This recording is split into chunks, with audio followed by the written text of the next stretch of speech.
Chang in San Francisco, and this is Bloomberg Technology. Coming up in the next hour, big tech and the U.S. government are preparing for major antitrust battles this year.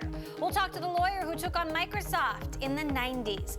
Plus, Google wants restrictions on Huawei lifted for fear the Chinese smartphone giant will build its own competing operating system. A top government official in charge of the U.S. stance on Huawei will join us to assess the threat. And you no longer have to be an astronaut to visit the International Space Station. You just need tens of millions of dollars. The company that will return a lunar lander back to the moon will be joining us. But first, to our top story and a Bloomberg scoop. After a tumultuous stock debut, Uber CEO Dara Khosrowshahi is parting ways with two top lieutenants in a major leadership overhaul. Barney Harford, the chief operating officer, and Rebecca Messina, the chief marketing officer, both leaving the company. Khosrowshahi will take on more of these responsibilities and oversee the company's core businesses. For more, we're joined by Bloomberg Tech's Eric Newcomer, who covers Uber for us and broke this story. So, Eric, what happened? You know, it's crazy, a month after an IPO to lose two top executives. It seems like Dara Khosrowshahi wanted to take more control of the business. You know, he's been out globetrotting, apologizing to anyone and everyone who would listen, making peace in London. And then, of course, there was the IPO. And I think there's a sense that now that he has the time to focus on the business, he wants to run it more. And then, especially with the COO who's leaving, he'd just been a controversial figure already. So I think it's a mix of Dara Khosrowshahi having the time and space to take more direct control, and then the fact that the chief operating officer didn't seem to be a perfect fit. Right, and you wonder which had more influence there. In an email that Dara sent to employees, he said, "Over the years, I've learned that at every critical milestone, it's important to step back and think about how to best organize for the future. Given that we're a month past the IPO, now is one of those times. I now have the ability to be even more involved in the day-to-day operations of our biggest businesses." Barney Harford was the former CEO of Orbitz, president of Expedia. He is someone that Khosrowshahi worked with over time for many years, so he certainly knew what he was getting. But it seemed that employees were not happy with his presence. I mean, there were complaints about racist remarks. There was an internal investigation that ultimately found nothing. But could it be that they just couldn't get over that hump, or that he wasn't performing? I think there's also just the element here that Andrew McDonald, who is taking over more of the operations role, and a lot of the sort of key executives, whether it's running food or rides, have been at Uber a long time, have a sense for how those businesses should run, and have at times bristled at being sort of micromanaged. So I think, Andrew McDonald was a key figure when Travis Kalanick left, and now he's really taking on sort of a lot of responsibility. And the same with Jill Hazelbaker, who's been running policy and communications. Now she adds marketing to the purview. These have been two key executives inside Uber, if you were really closely following the company.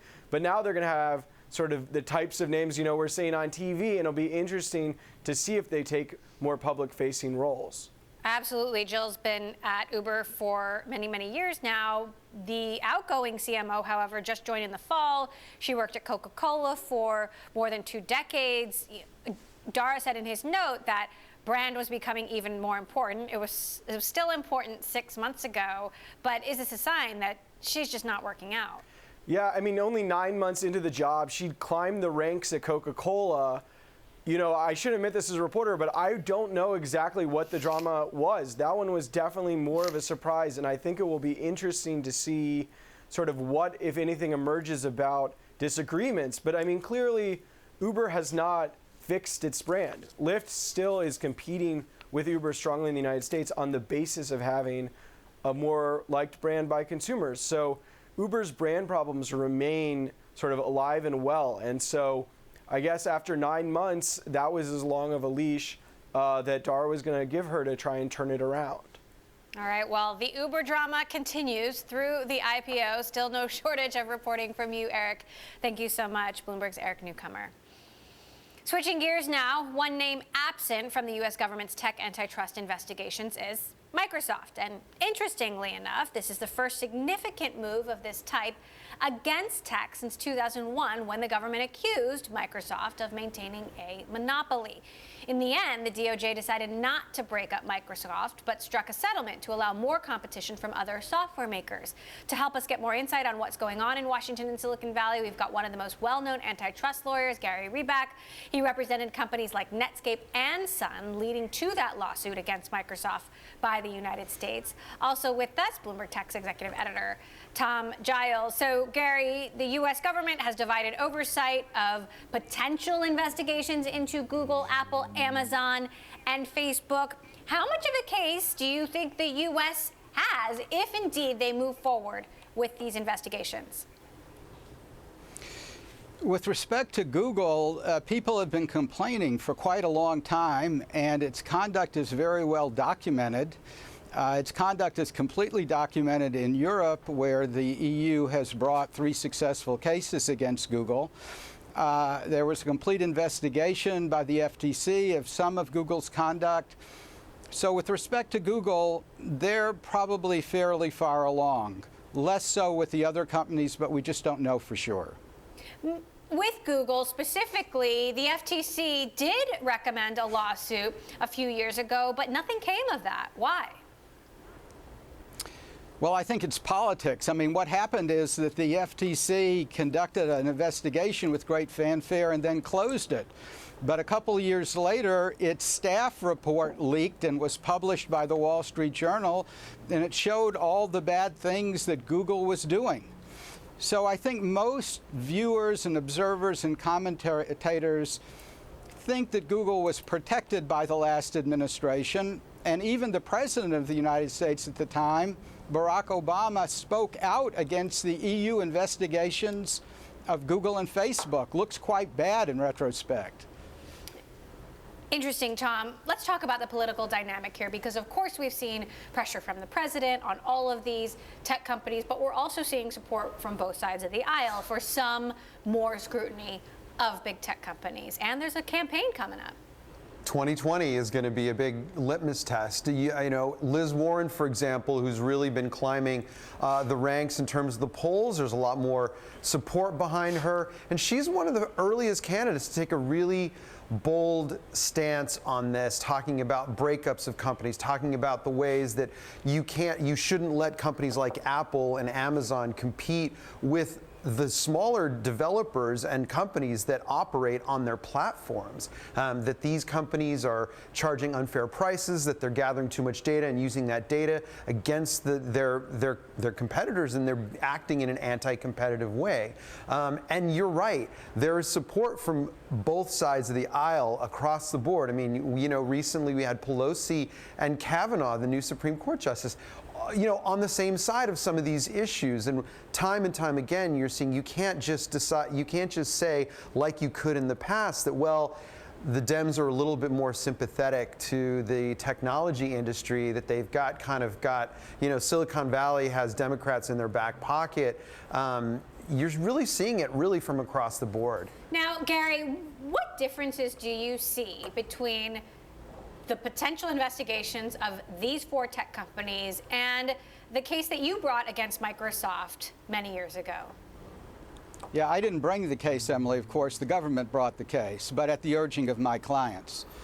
The biggest difference, I think, is a Supreme Court case called Citizens United a number of years ago that said, basically, through that decision and several others, that companies could make unlimited anonymous campaign contributions without penalty in the United States. And that really changed a lot. Frankly, I've been thinking we would be out of the Sherman Act enforcement business because of that campaign contribution ruling. But it looks like these big companies overstepped their bounds. They alienated a lot of people. So they're right now on the path that Microsoft took that led to a government action against it. So in that case, Microsoft was not broken up, but a settlement was reached. What do you see as the most likely scenario? And the House has already said they are investigating. But in terms of actual action, that would come from the DOJ, the FTC. What kind of result do you expect to happen here, even if this takes years to play out? Well, you know, since we're so early, it's really hard to say what the remedy is going to be. But you make a good point about Microsoft. Historically, when we've gone after tech companies, we haven't had to bring down the hammer because they've seen the light and fixed things themselves. So, for example, although most people think the government broke up AT&T, what happened was AT&T broke itself up when it was sure the government would come after it. And similarly, when the government started coming after IBM, IBM unbundled its software from its hardware, and that's where the American software industry comes from. And of course, as you said, Microsoft stopped doing some of the things that got it into very bad trouble.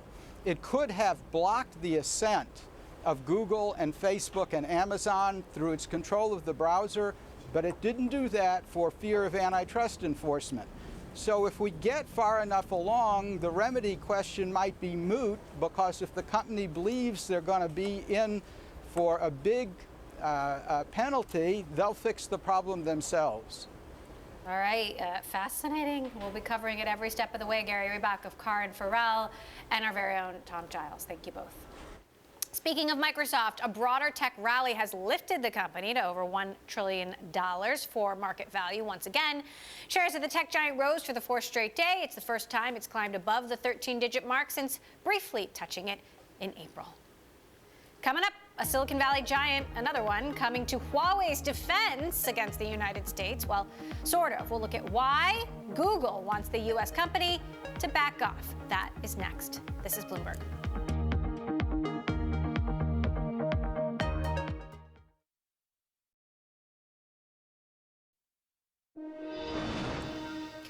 Huawei is getting a surprise defender in its fight against the U.S. government. Google has warned the Trump administration that it risks compromising U.S. national security if it goes ahead with an export ban on the Chinese telecom company, this according to the Financial Times. Specifically, the Android maker is worried it would be forced to stop updating its operating system on Huawei phones, and that this in turn could lead Huawei to create its own operating system that Google says would be more vulnerable to hacking.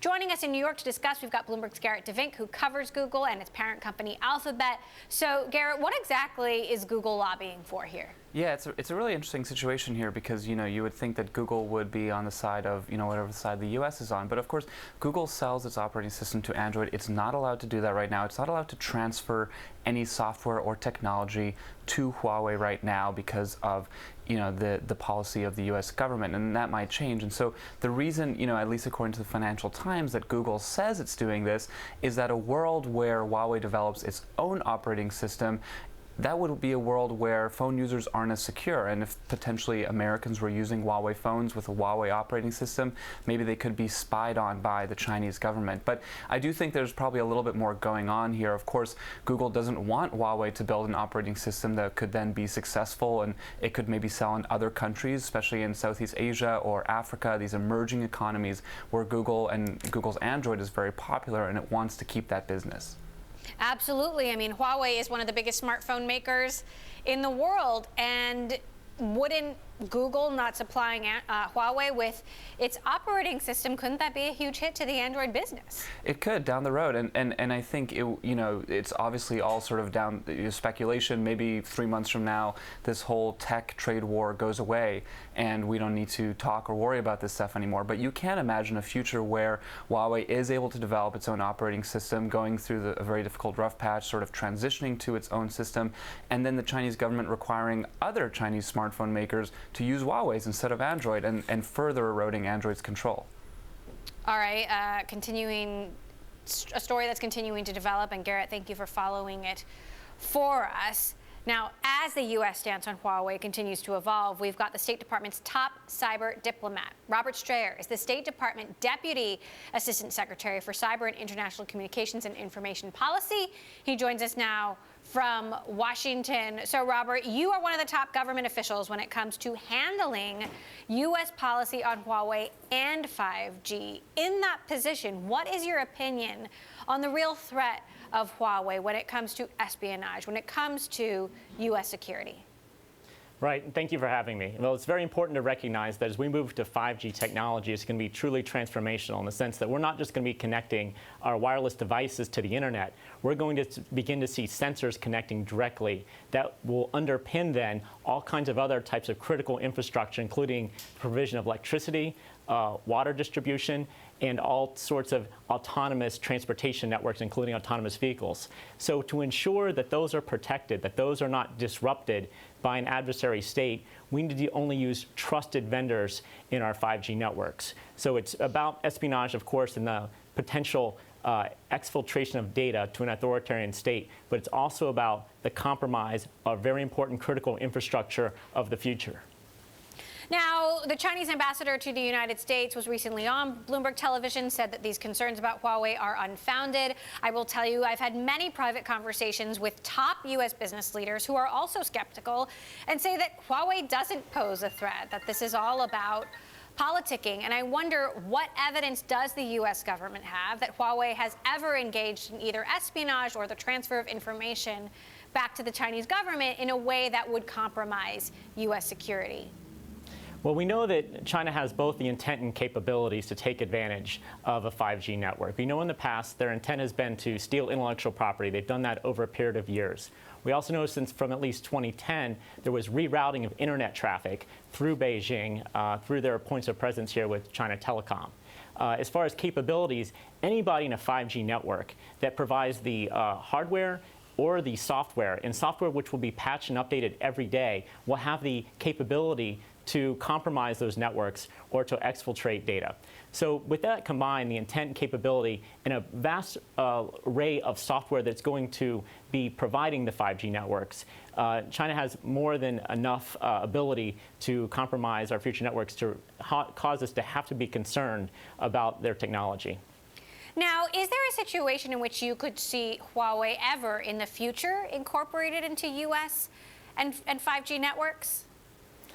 Well, you know, among the concerns that we have today are the need to have free and fair competition, the need to ensure that whatever provider is providing that type of critical gear to a telecommunications network must be one that is not subject to the coercion of the Chinese state, one that is not subject to their national intelligence law, and one that would be able to turn to an independent judiciary, an independent legal system, and not just be governed by the Chinese Communist Party. Just having to follow the dictates of the Chinese Communist Party and unable to be able to go to an independent court and object like our companies can and have in the past about intelligence requirements or other mandates from the state would inherently put us and any other country who adopts our technology into a subservient position. So how far does this go? I mean, we're talking about Huawei now, but what about ZTE? What about other Chinese technology companies? What about U.S. technology companies that manufacture their equipment in China, of which Apple is one? You know, where do you draw the line in terms of what Chinese technology or Chinese manufactured technology can and can't go into U.S. networks? Right, that's a good question. I can say that for today, we know that a company that's going to provide the underlying key components to the 5G network in the sense that they will be able to provide the operating system and they will provide the key hardware, that is an area of vulnerability that we're unable to accept the risk that would result from any types of mitigation measures we would place on a company like Huawei or ZTE to provide that kind of infrastructure. When it comes to other types of technology, we haven't formed an opinion about that yet. So the president has been in Europe. He's actually just landed back in the United States, but he's been pushing the U.S. agenda that the UK and other European governments should also ban Huawei from their 5G networks. There are some industry groups in Europe that have pushed back on this, saying that A, it'll cost European phone operators more money if they ban Huawei from their networks, and also it will set them back 18 months or so when it comes to the full implementation of 5G. How much progress do you think the president actually made in terms of convincing European lawmakers that this is the way to go amidst the other side? So the president made tremendous progress with our allies in Europe talking about this issue. They've committed to now having a continued dialogue about the real security concerns and how we can address these together. To the points about the cost and any delay associated with using more secure technology, we know that in the United States, our largest carriers are only going to be using the most secure technology, which does not include Huawei or ZTE, and they are going to be leading the world in the rollout. Recent estimates are by 2022, there'll be twice as many connections that are 5G in North America than there are in Asia. There's also, I think, a real skepticism needs to be applied to statements by European operators who already have 50 or 70% Huawei in their networks. They want to avoid being required to migrate away from Huawei. And that could occur, of course, over a series of product life cycles as the technology hits the end of its life cycle being replaced. But those operators don't want to be mandated for national security reasons by the judgment of the countries about their national security to remove Huawei equipment at this time. So they're probably leaning forward on exaggerating the claims of cost and delay in their networks. And we know that all the time operators are swapping out technology. Last quick question. Quickly, should we expect more action from the U.S. administration towards Huawei or other Chinese telecom makers? Well, we're still working on our Internet Information Technology Supply Chain Executive Order and applying that to protecting our own network. So you can look forward to the actual rule regulation that comes out of that. All right, Robert Strayer, State Department Deputy Assistant Secretary, thank you so much for joining us and weighing in. We are, of course, live streaming on Twitter. Check us out at Technology and follow our Global Breaking News Network TikTok on Twitter. This is Bloomberg. We'll be right back.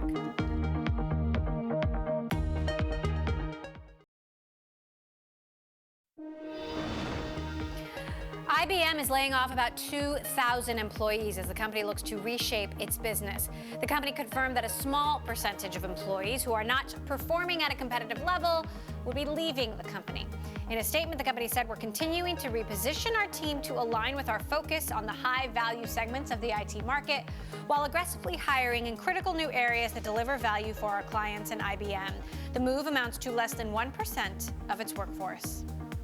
FedEx isn't renewing its U.S. domestic contract with Amazon. FedEx says it's a strategic decision, and Amazon represented less than 1.3% of its sales last year.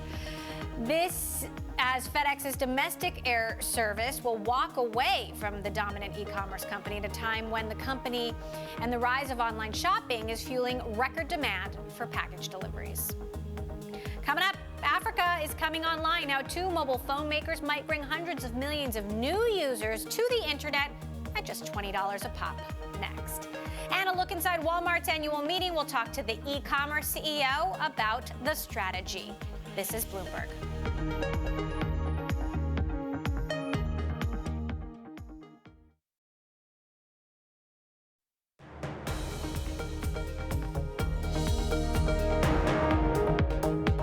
This is Bloomberg Technology. I'm Emily Chang in San Francisco. Africa has the world's lowest share of people using the internet, just 25%.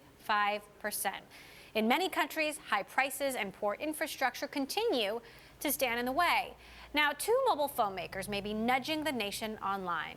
This year, South Africa's MTN Group and France's Orange started selling a $20 smartphone to close the digital divide. It is powered by KaiOS Technologies, a 3-year-old spin-off of a Chinese electronics giant with funding from Google. Joining us to discuss, Bloomberg's Shira Ovide. So, Shira, first of all, tell us the scale of this. It's hard to imagine, but a huge chunk of humanity in Africa isn't online. How will this help?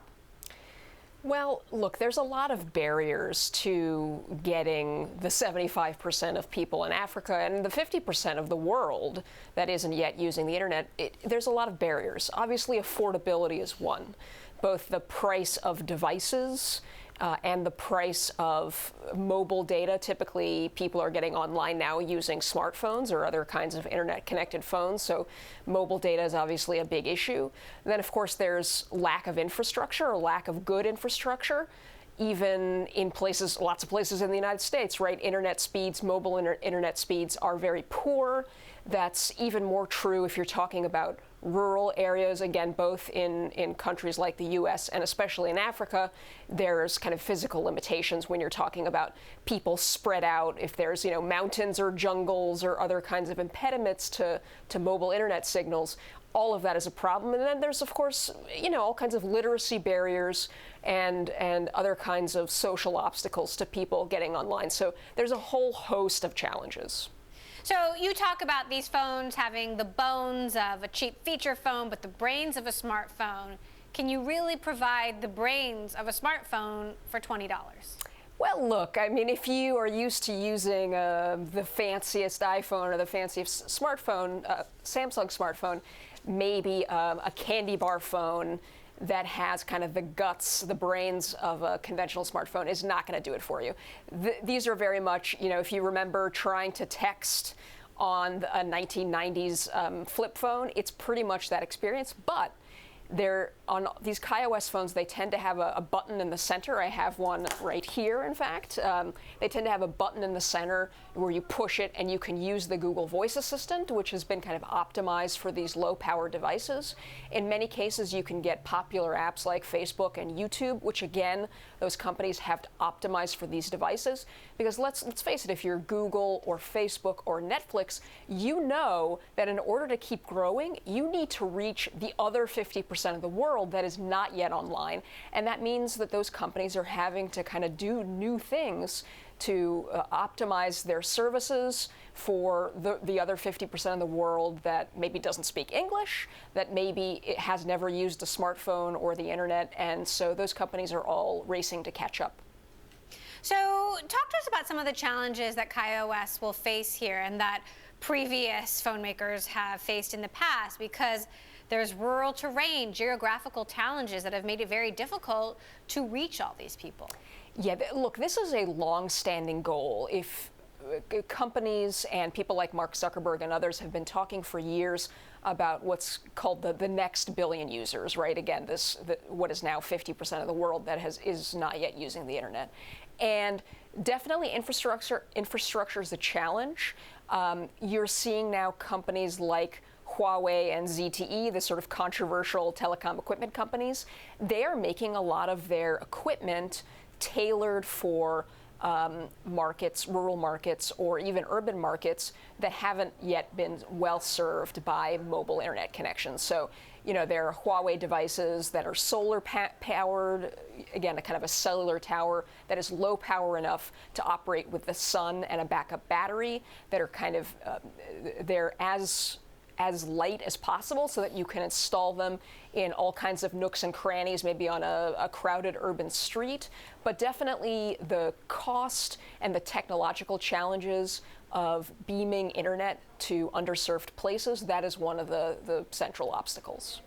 All right, fascinating. Bloomberg's Shira Ovide, thank you for bringing that story to us. Well, Walmart just wrapped its annual shareholders meeting in Arkansas, where everything from e-commerce to low wages was in focus for the world's largest retailer.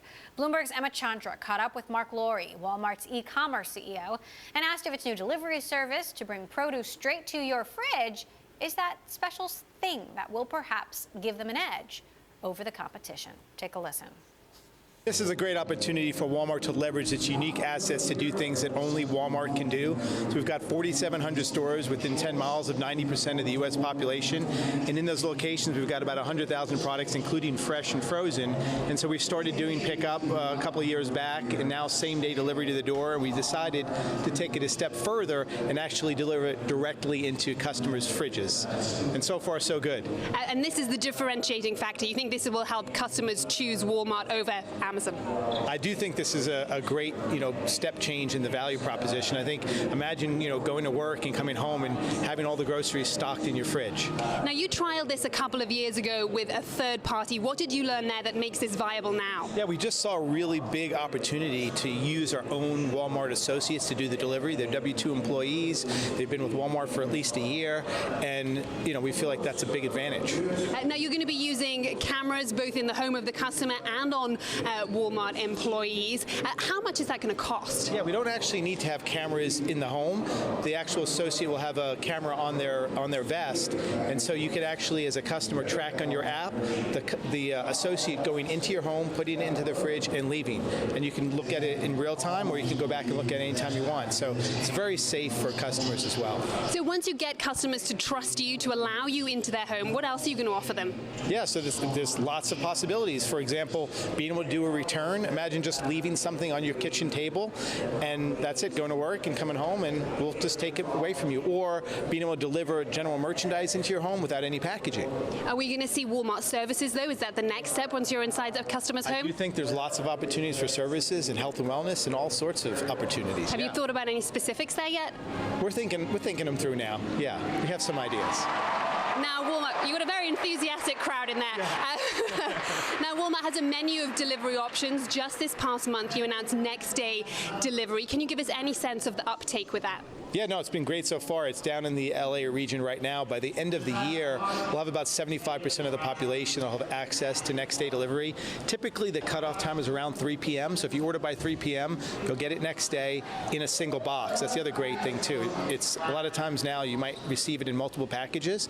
It'll be overnight in one box. So really excited about that. Now, you said that this isn't something that is costing Walmart anymore. How have you made that work? Yeah, it actually costs us less than 2-day, and the big reason is that we're able to get it in a single box, and all this inventory is now mirrored or replicated close to the customer. So if it's close to the customer, it costs us less to ship it, and if it's in one box, it costs us less to ship as well. So yeah, it's actually cheaper.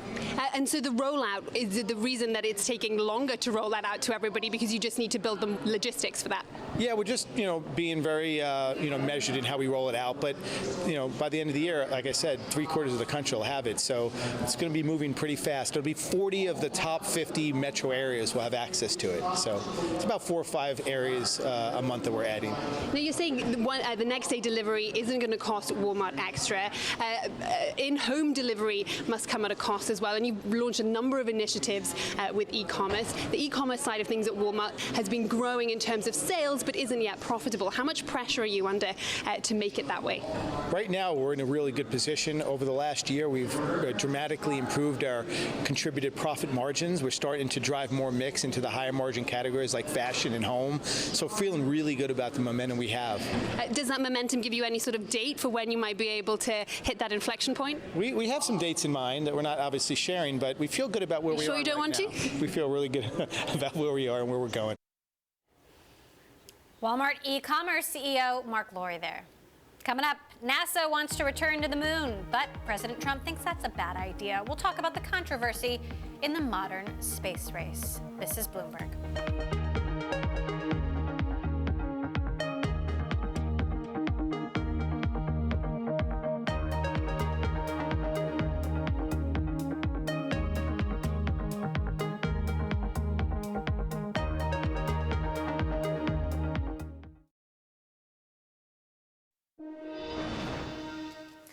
Women accounted for 33% of Apple's workforce last year, according to the company's latest inclusion and diversity report.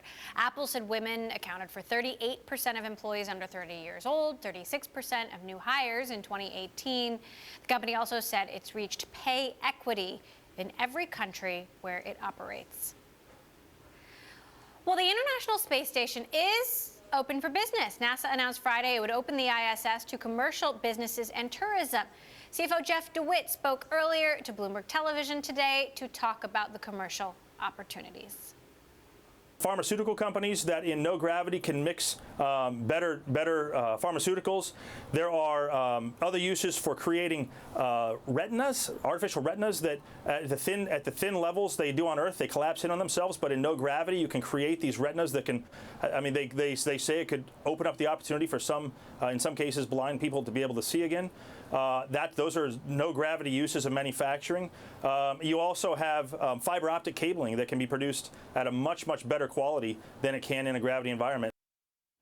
The news comes a week after NASA selected the first 3 companies to send robotic landers to the moon. Astrobotics, Orbit Beyond, and Intuitive Machines will develop spacecrafts that will carry NASA equipment to the lunar surface beginning next year.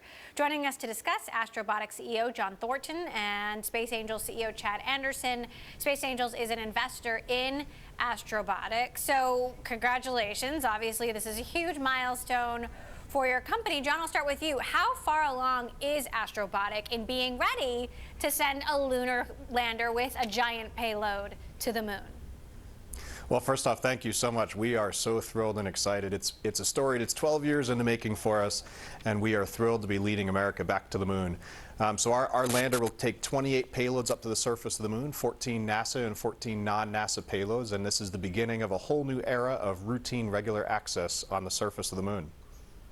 Meantime, Chad, on his way back from Europe, the president had something to say about NASA sending folks to the moon, saying, for all the money we're spending, NASA should not be talking about going to the moon. We did that 50 years ago. They should be focused on the much bigger things we're doing, including Mars, parentheses, of which the moon is a part, defense and science. Chad, your reaction? Yeah, so I'm going to struggle to speak directly to that, but right before I was walking in here, I was picking up that the White House put out a statement talking about how he was reaffirming their commitment in going to the moon as a way to get to Mars.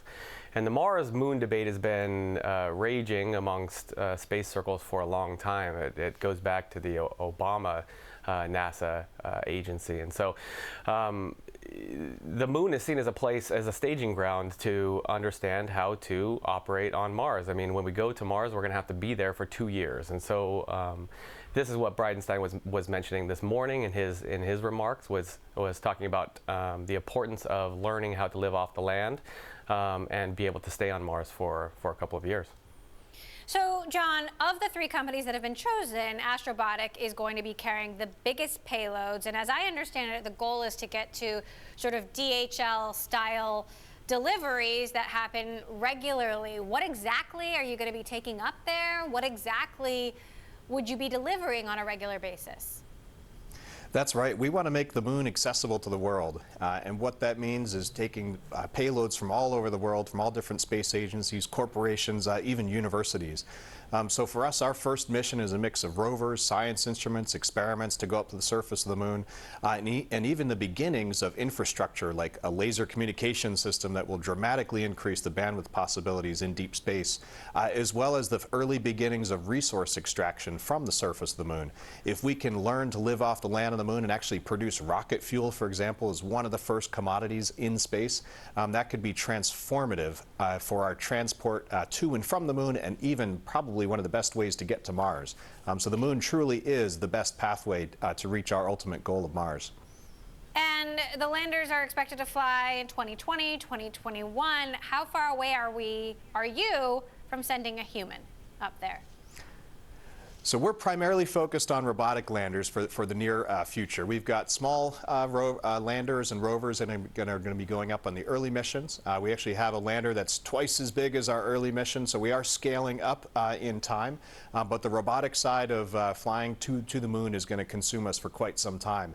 And when the humans are ready to go, we're going to need robots to scout the area. We're going to need robots to collect and gather the resources and refine it. We're going to need robots to build the settlement sites and clear land, clear the area for landers to land and make sure that they don't interfere with the habitats.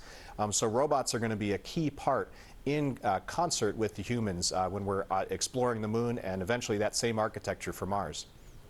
Meantime, Chad, NASA saying they're going to open up visits to the ISS for $50 million.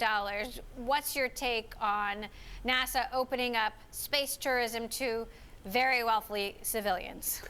Yeah, that was the headline that I took away as well, private astronauts. It's very exciting. I mean, it's really 2 parts. NASA is making the space station more accessible. So you heard the CFO talking about research and manufacturing in space. They're also making NASA astronaut time available. And controversially, they're also making some marketing opportunities available and private astronauts as well. So that's really supplying the market with more space station. They're also supporting the demand side as well by supporting these new commercial habitats that are being that are in development, and NASA's really giving them an idea as to how much demand they would want, how much time that they could book, and being an important early tenant for those habitats. So, Chad, where do SpaceX, Blue Origin, Virgin Galactic, where do they fit into NASA's efforts today? they play a very key role, and they're the ones that have really opened up space and the entire space economy for the new entrants that we're seeing today. It is the lowering of cost and making their pricing transparent that has allowed for these new business plans to get funded and for these new innovative ideas to be realized. And so just today, on the heels of this NASA announcement, Bigelow has announced that they've put down a substantial deposit on 4 SpaceX launch vehicles to take those private astronauts to the space station. So SpaceX will be taking these private astronauts, Boeing will as well. And they will be taking a number of these commercial lunar payload services companies as well. All right, fascinating. Space Angel CEO Chad Anderson, Astrobotic CEO John Thornton will be following you every step of the way. Thanks, Emily. Looking forward to it. Thanks. Still ahead, we've seen a number of tech companies hit the public market, but not all have been off to a hot start. PagerDuty shares, however, are up over 100% since going public. We'll talk to the CEO about what sets the company apart. This is Bloomberg.